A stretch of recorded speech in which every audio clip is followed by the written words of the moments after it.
Good morning from Miami Beach, home of Neurosurgical TV. Tonight, or this morning, we have the pleasure of having Iype Cherian, MD, neurosurgeon from Nepal, famous educator in the field of neurosurgery. He's been doing these for a long time, and we're going to continue with it. But let's first meet the panelists before we turn it over to Iype. Hello, Amir. Could you please introduce yourself? Hello, Dr. Leib. Okay, Amir is from Ukraine, right? And you're from originally Jordan. Yes, I'm Jordanian. Okay, welcome, welcome. Vanad, are you available? Vanad is en route driving. Let's try Musindo. Hello, There you go. Okay. I'm here. Okay. Okay, Vanad, welcome. Welcome. Hey, Bhagat, drive.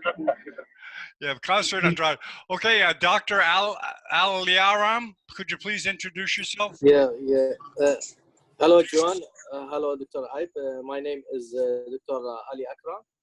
I'm a board certified from Arab Board of Health Specialization.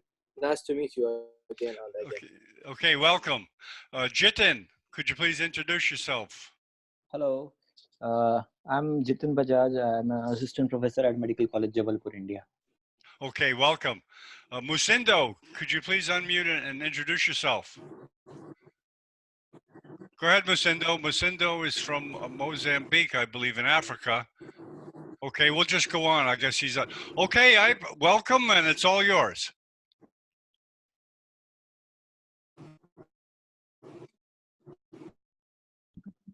Can you hear me, John? Yes, I can hear you. Right, so let me introduce our group. So we have Muhammad Al-Aswad from Egypt. Can you see Muhammad from Egypt? Yes. Yes. And we have our Emmanuel from Mexico.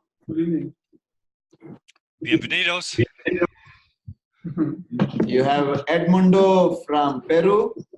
Hello, nice to see you. Thank you. And we have Andrea from Italy. Yes, an old friend. Hi, John. You might have to turn the volume down in the background, I think. We're getting feedback. Chizia, can you come into the TV? Can you come into Neurosurgical TV? It's going on right now. No, not through YouTube. Okay, you guys start off. Zoom. Okay, so today we are going to see a video of a Translab Approach, which is a variant of the combined petrosal approach for posterior petrosectomy. So the combined petrosal is a combination of a pre-sigmoid craniotomy and a suboccipital craniotomy to expose the anterolateral part of the brainstem, and it's bounded cranially by the 5th nerve and caudally by the 10th nerve. For lesion upper than up to the 5th nerve, an anterior petrosectomy is a more suited approach, and for lesions below the 10th nerve and the jugular bulb, a retrosigmoid craniotomy is usually more useful to reach these lesions. So if the anterolateral tyrional approach is centered over the sphenoid wing, the posterior petrosectomy is centered on the petrous ridge. Yeah, so let me just fill in. So, guys, can you see this? Yes. Everybody? Okay, now, so a petroclival lesion is something originating from the clivus and the petrous region. And it is the pure petroclival region is anterior to IAM.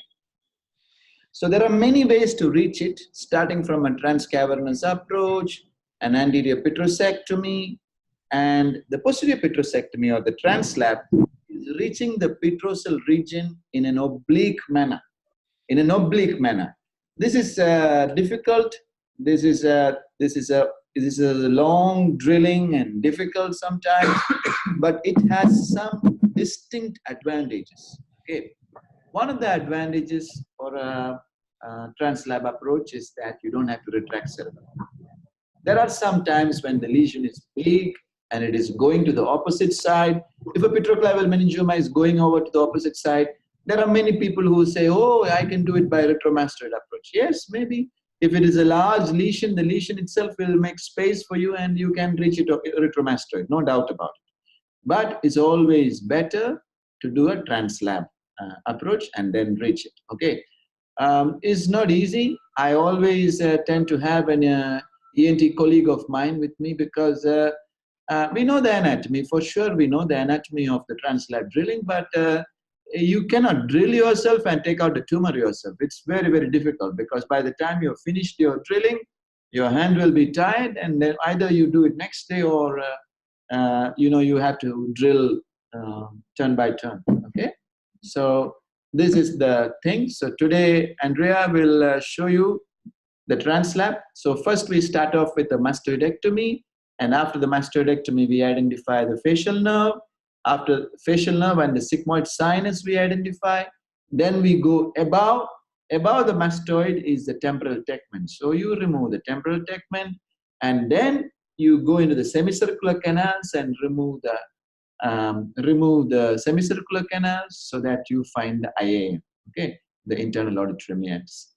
This would be, and then you can remove a little bit of temporal bone also, and then you can, when you cut the dura, you can cut the dura in such a way that you can cut the dura parallel just the inferior part of the temporal lobe and then parallel to the sigmoid sinus, and then you can connect both by tying off the superior petrosal sinus and cutting the tent anteriorly and then taking out the whole the whole tent and the dura anteriorly so that you can get the apex of the CP angle. Okay, this is how it is done. So that is what we are going to do. Another good approach is an extended anterior petrosectomy, which is not this difficult and which is much better actually in petroclival lesions. I would recommend that as well.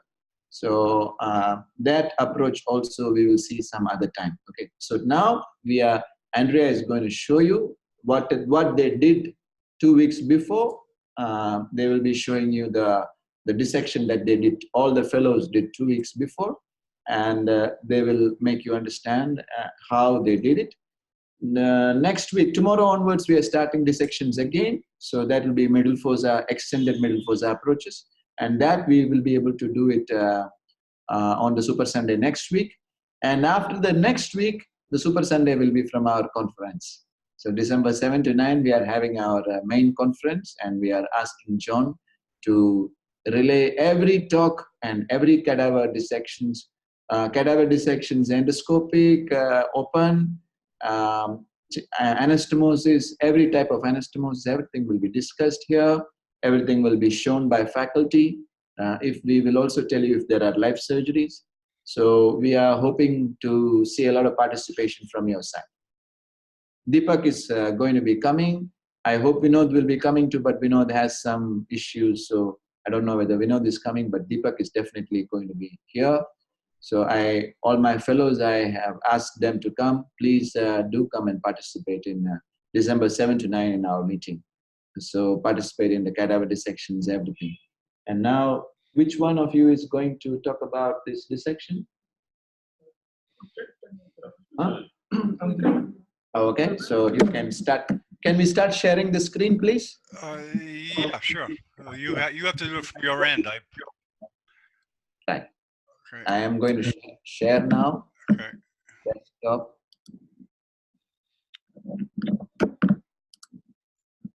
Okay, and then we go to Translab Approach. Yeah, Andrea, you may need to come here. Yes, it would be better if we got the front. Yeah. So,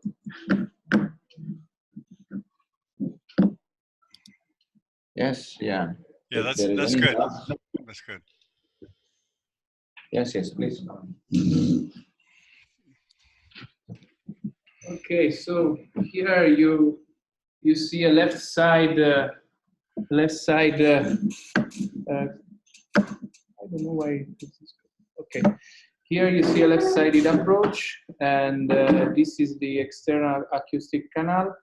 Now we are drilling the extent of the initial mastoidectomy. So here you can see the spinal palate, which is a bone landmark, because 2.5 centimeters, well, 1.5 to 2 centimeters deep, deep from here, you will have the semicircular canal. This is the suprameatal crest, which is the boundary for the roof, the roof of the, not the roof, the floor of the middle fossa. And here you see the mastoid tip. So now the first thing is the initial mastoidectomy. You here see the mastoid air cells, and here you see the antrum, which is the biggest of the cells, and here you see the labyrinthine block. Here you have the superior, lateral, and posterior semicircular canals. Now, just to get oriented, because I don't know if any of the panel, but in my country, usually ENTs are the guys that approach the mastoidectomy. So the anatomy maybe is a little bit confusing, but we are trying to explain it. So here you have the floor of the middle fossa, okay? And here, this different bone that you see is the labyrinthine block. Now, the other landmark that we are going to expose, and here you're starting to see, is the incus. The incus is inside the middle ear. Okay, so here in this region, deeper you have the middle ear, and deeper here you have the malleus, and here you have the stapes. Okay, and now we are starting to drilling again the mastoid air cells towards the jugular bulb. You see here the bluish color of the jugular bulb, and you're starting to see the boundaries of our mastoidectomy. So again, external acoustic canal, the labyrinthine block, you see the bone that is different, the incus, which is this landmark, and the tegmen tympani, which is the roof of the epitympanum and the floor of the middle fossa. And here we will have our sigmoid sinus. Now we are exposing the sigmoid sinus here. You see the bluish color, and we are exposing now, we are drilling towards the middle fossa dura, which is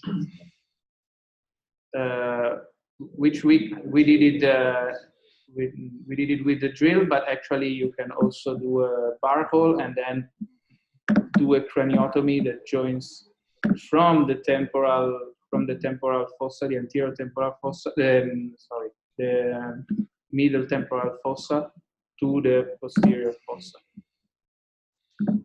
Here you can see we are exposing the sigmoid sinus.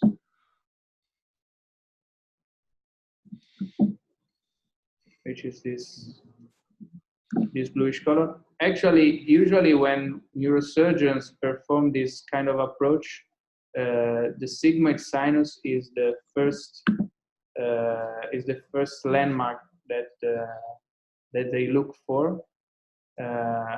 It's not there's not a big difference. It's just that we are used to look for the sigmoid sinus for example, retrosigmoid craniotomy. But really, there are no. It's just a matter of habits.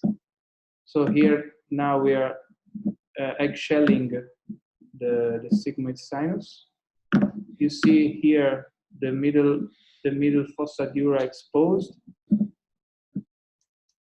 Now the last bone over the sigmoid sinus is removed, and you start to see here the posterior fossa dura. Okay, that we are going to cut and open. This is this is the sinodural angle. Okay, and the superior petrosal sinus will be found here. Okay, so now you see that the sigmoid sinus is completely exposed, and the posterior fossa dura as well.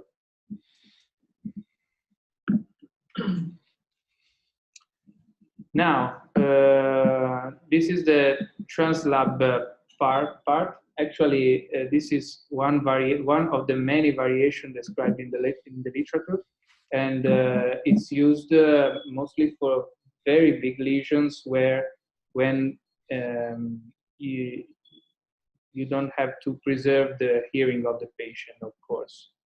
So now we are exposing and opening the semicircular canal. Usually, if it is here, okay, here is the lateral semicircular canal, which is open, now you see, and here these two holes is the posterior semicircular canal. Usually in the living, it is possible to eggshell these canals. In the cadaver, it's very difficult, but you can just open them. And now we are going to expose, now that we have all our landmarks, we are going to expose the facial nerve, the tympanic and the vertical segment of the facial nerve. We are now unroofing the facial canal, and you're starting to see, you will start to see, this is the facial nerve, and this is the chorda tympani, okay, and this is the facial recess. So you see, this is the vertical segment of the facial nerve that will go vertically down to the stylomastoid foramen, just below the mastoid tip. You see the chorda tympani, which is in close relationship with the incus and with the structures of the middle ear. You see the lateral semicircular canal exposed and open, and the posterior semicircular canal. Here we also showed this thing, which is for me, for example, it was something that I did not realize it at first. This is actually the arcuate eminence, which we are used to look for and to see from a different angle, from a superior angle, when we approach an anterior petrosal approach, and we look for the arcuate eminence to have a landmark for the labyrinth, for the ICA, and for the cochlea. But it's actually the arcuate eminence is it can be seen, yes, also from this approach. Yeah, now we are drilling the superior semicircular canal, which is actually the arcuate eminence. Yeah, and oh yeah, now we are exposing the structures of the middle ear. Here now you see, you start to see the the head of the malleus, which articulates with the incus and the stapes.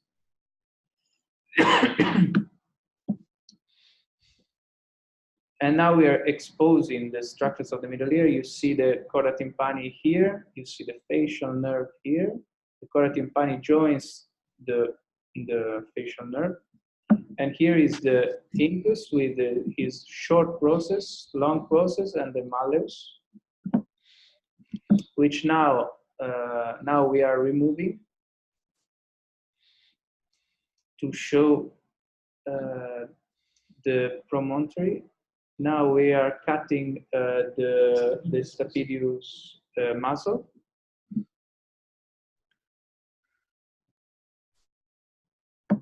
And this is the promontory with the Jacobson nerves on his surface, which is a branch of the glossopharyngeal nerve. Now we are drilling. This is Dr. Cherian's, which is drilling the cochlea. The cochlea is just anterior and deep to the labyrinth, and so this is the petrous bone, which if we keep drilling reach the clivus, actually the clival bone, and this structure which is exposed is the C7 carotid, is the vertical segment of the petrous carotid, which just above there turns into the horizontal segment of the ICA, of the petrosal ICA. This is the drilling of the final drilling of the last part of the labyrinth, and deep to the labyrinth. Here we are, our superior semicircular canal. We have the vestibule, and just deeper to that we have the inner, internal acoustic canal, which I don't think we are roofed. Yes, of course we are roofed. So we are performing the last part of the labyrinthine drilling. So this is the vestibule.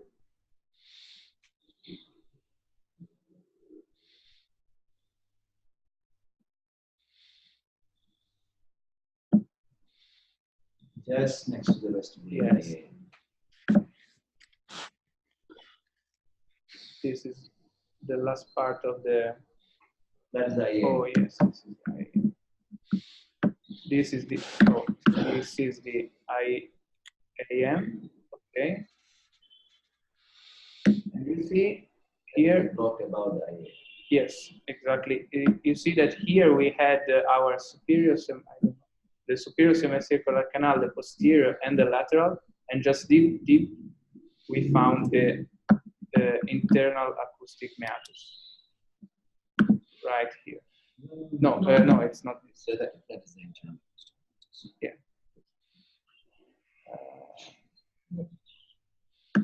IAM is coming Yes. like that. IAM is coming like that.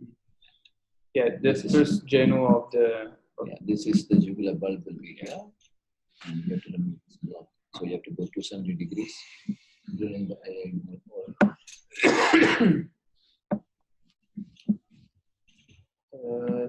So now, yeah, we're still drilling the last part of the. We are drilling around the IAM. Around the. Supra IAM.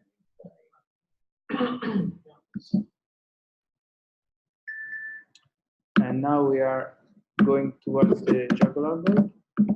This is the posterior fossa dura.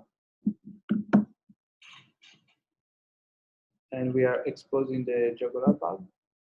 Actually, one relative contraindication for this approach is a high riding jugular bulb, because it can come as up as the labyrinth. So it is very difficult to drill and to get enough space to approach the lesion.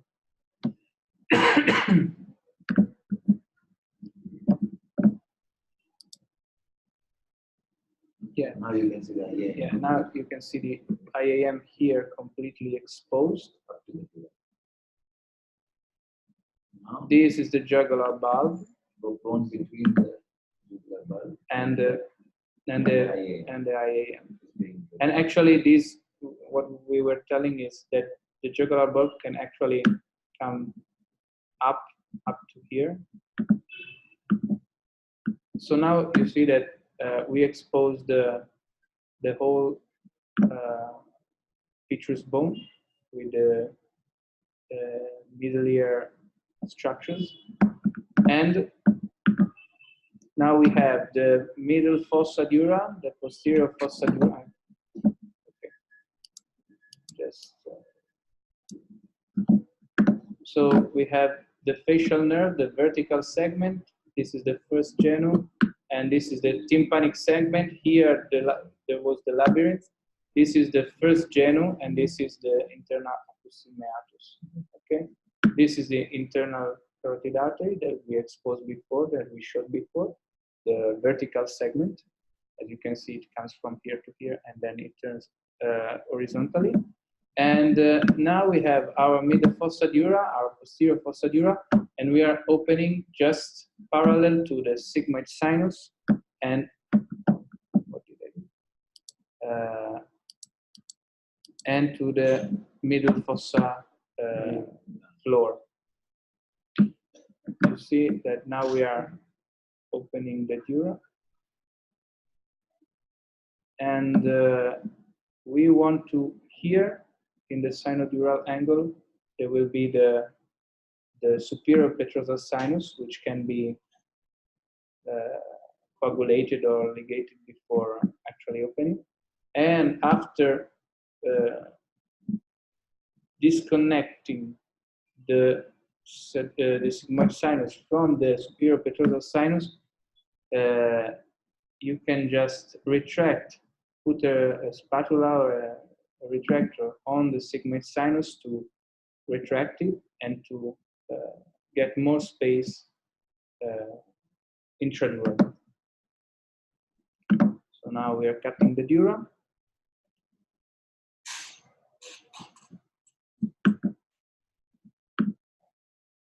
And I think we will show the superior petrosal sinus. You see the temporal lobe here. And now we join the two incisions, cutting the superior petrosal sinus. That you can see very well here, this cavity. The next thing to do is to cut the tentorium. The tentorium must be cut towards its posterior aspect, because you need to, before cutting too anteriorly, you need to identify the fourth nerve, which is crossing the tentorium just before the tentorial incisor, and cutting the tentorium. Okay, you see, this is the temporal lobe, the middle fossa dura. This is the superior petrosal sinus. Okay, that in a live surgery must be ligated. And now you will see that we have access to a bit spoiled, but this is a brainstem. So we have actually access to the lateral and anterior part. Yeah. This, okay, this maybe you don't see it very well, but this is the two vertebral arteries joining to the basilar artery. Okay, this is the brainstem. This is the fifth nerve, I think.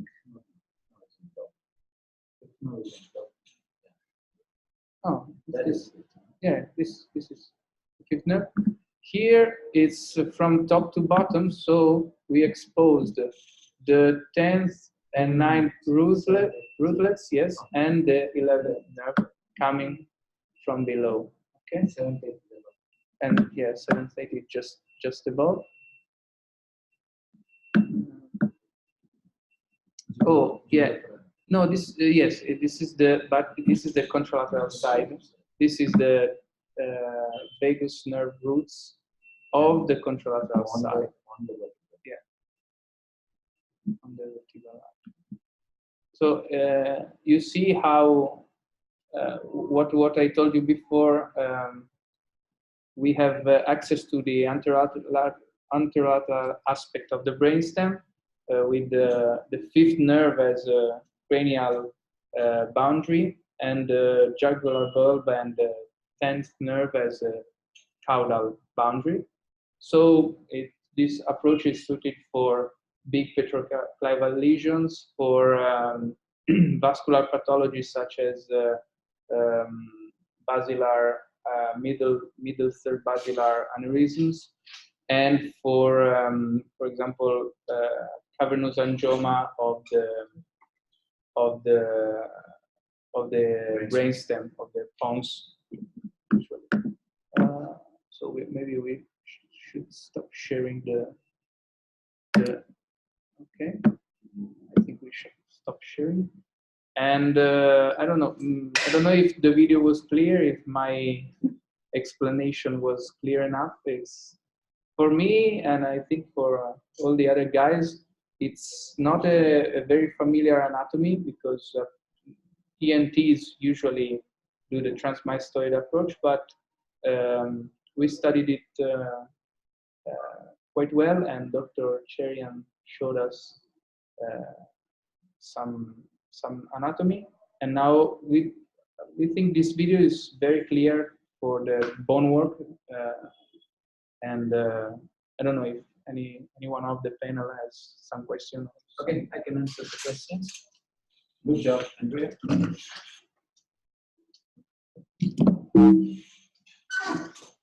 Yes, guys, our ENT colleague also helped us. Dr. Sanjeev Thakur was very helpful for these dissections, along with the boys. And if there is any doubts or anything, please ask. Go ahead and ask.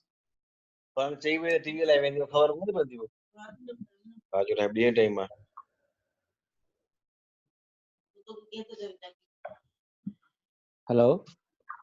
Yes. Hello, sir. Yes, Sir, go ahead. do we have to sacrifice the facial nerve?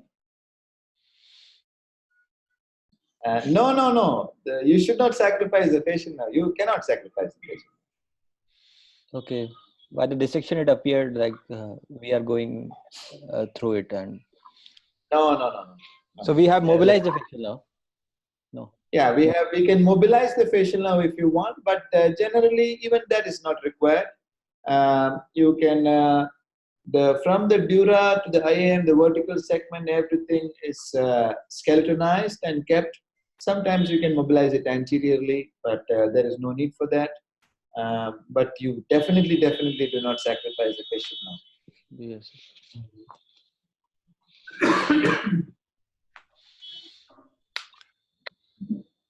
Any more comments, questions for Iype and the panelists?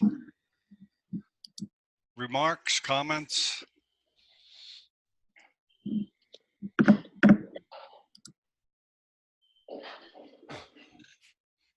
Any questions?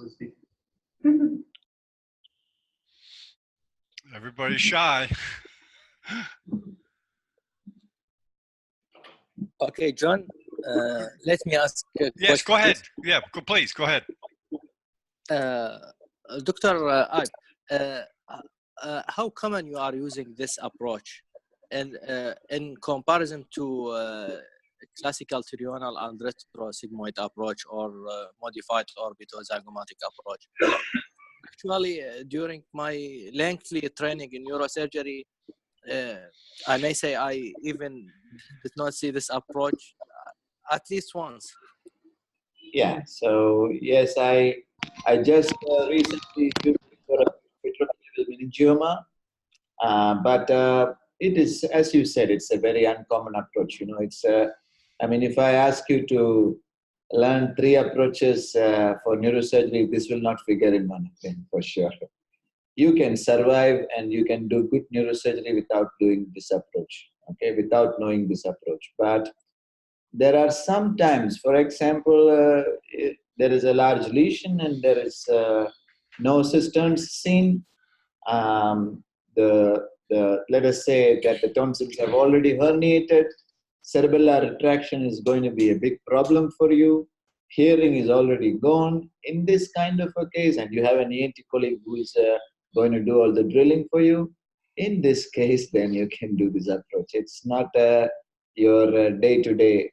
Obviously, it's not your day-to-day approach. But actually, it's very interesting to learn it. Yes. So one of the good things about skull base is that you see skull base from every single angle. You don't have to necessarily do it, but if you see skull base from every single angle, then your understanding of skull base goes up and up and up. Okay. So this is one thing. I mean, earlier when we used to do the dissections, we used to do drilling which nobody will ever do on a live patient. Okay.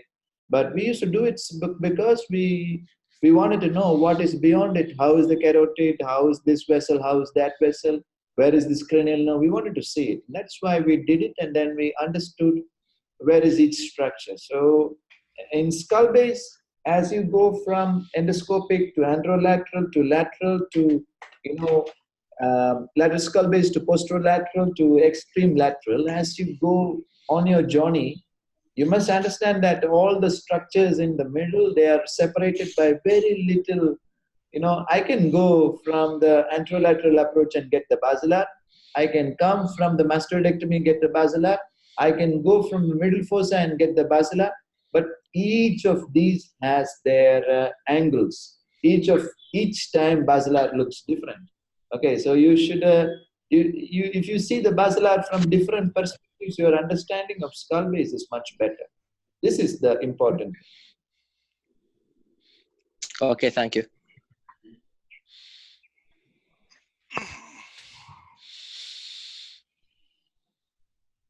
Jamil is just woken up, I think.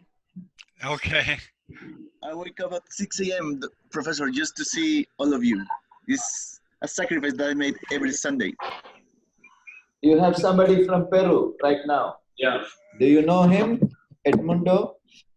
No, but it's nice to meet him. Hi, Edmundo. Hi. Jamil was with us from Peru. So when I come to Peru next time, so I will meet both of you, and good to see both of you. So, Professor, do you use the trident to do this, or do you use the Medtronic drill? To do the dissections, do you use the trident drill, or do you use the Medtronics? Yeah, we use the trident drill. The trident is very good drill, excellent drill, except for the fact that long handpiece, they have to make it a little bit more better. Otherwise, its RPM and its torque is very excellent, really good. Okay.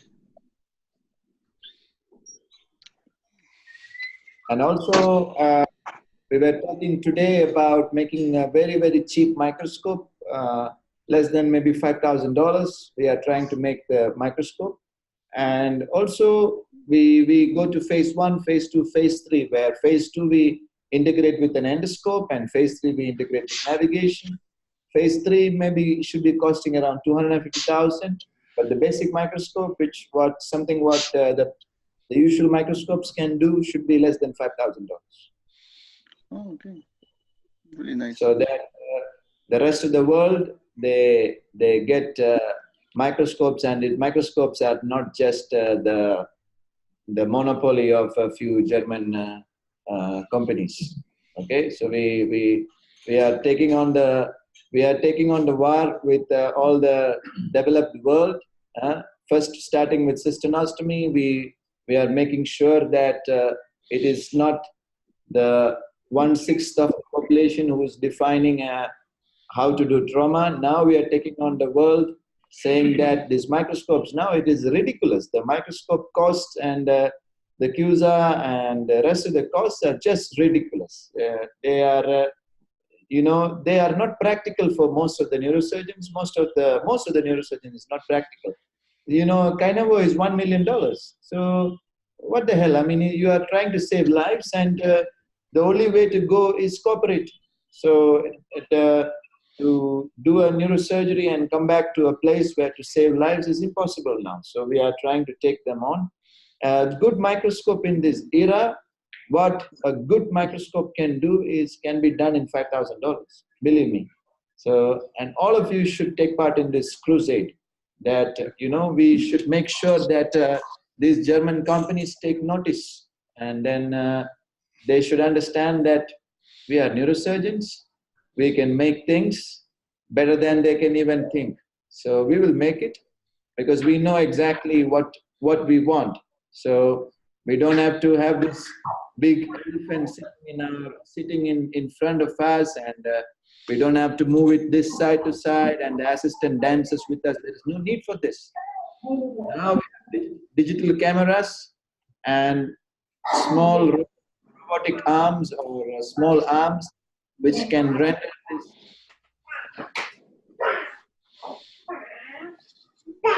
That's very nice, sir. Admiring, sir.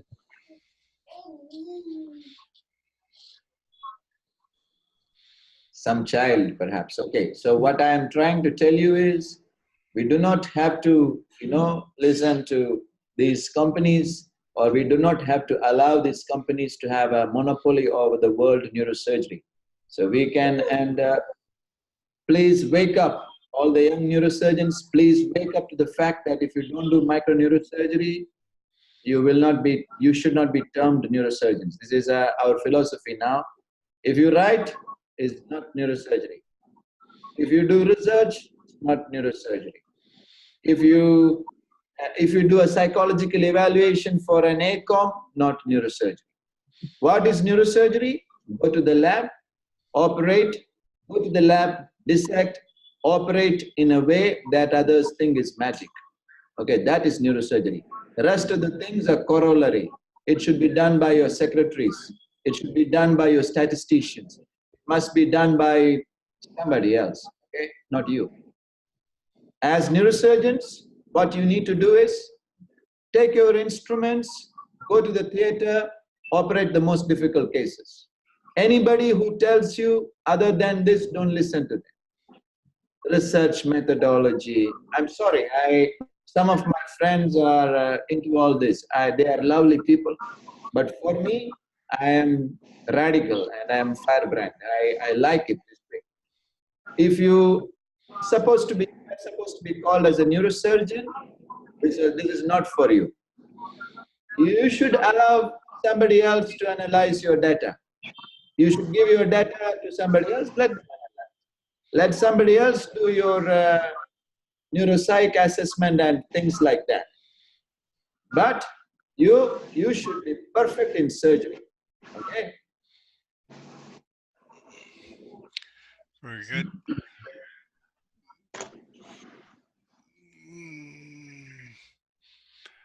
Iype, if this, Anybody?